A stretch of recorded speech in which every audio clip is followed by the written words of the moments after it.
Apakah dugaan kasus Pak Lukas ini murni soal hukum atau Ketua Umum Partai Demokrat Agus Harimurti Yudhoyono atau AHY buka suara terkait dengan kasus yang menimpa kadernya Lukas NMB.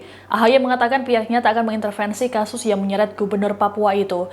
Meski begitu, AHY mencurigai ada unsur politis dalam kasus dugaan korupsi ini. Dilansir Tribun News, dalam konferensi pers pada Kamis 29 September, AHY menegaskan pihaknya menghormati proses hukum yang berlaku saat ini terhadap Lukas NMB. AHY memastikan Demokrat tak akan mengintervensi proses hukum oleh KPK. Ia pun berharap nantinya proses hukum yang dijalani oleh Lukas NMB berjalan dengan adil.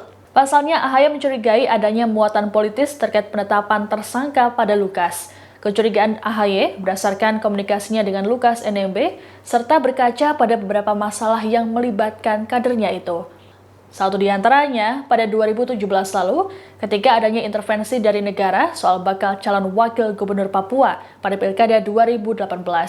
Kemudian pada tanggal 12 Agustus 2022, AHY mengklaim Lukas NMB dituduh telah melakukan pelanggaran terhadap Pasal 2 dan Pasal 3 Undang-Undang Tipikor.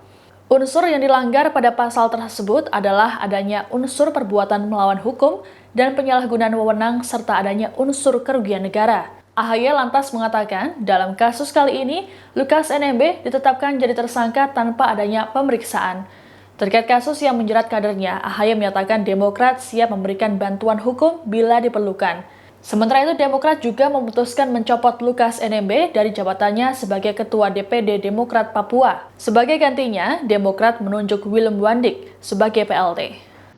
Alhamdulillah, meski ada kesulitan, kami akhirnya bisa melakukan komunikasi dengan beliau tadi malam. Dan setelah mendengarkan penjelasan beliau tersebut, serta membaca pengalaman empirik pada 5 tahun terakhir ini, kami melakukan penelaahan secara cermat. Apakah dugaan kasus Pak Lukas ini murni soal hukum atau ada pula muatan politiknya? Mengapa kami bersikap seperti ini? Karena Partai Demokrat memiliki pengalaman berkaitan dengan Pak Lukas NMB.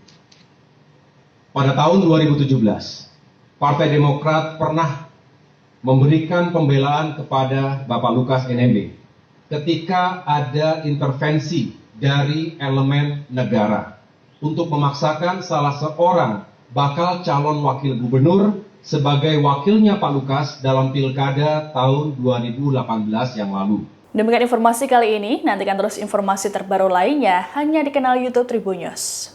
Terima kasih sudah nonton, jangan lupa like, subscribe, dan share ya!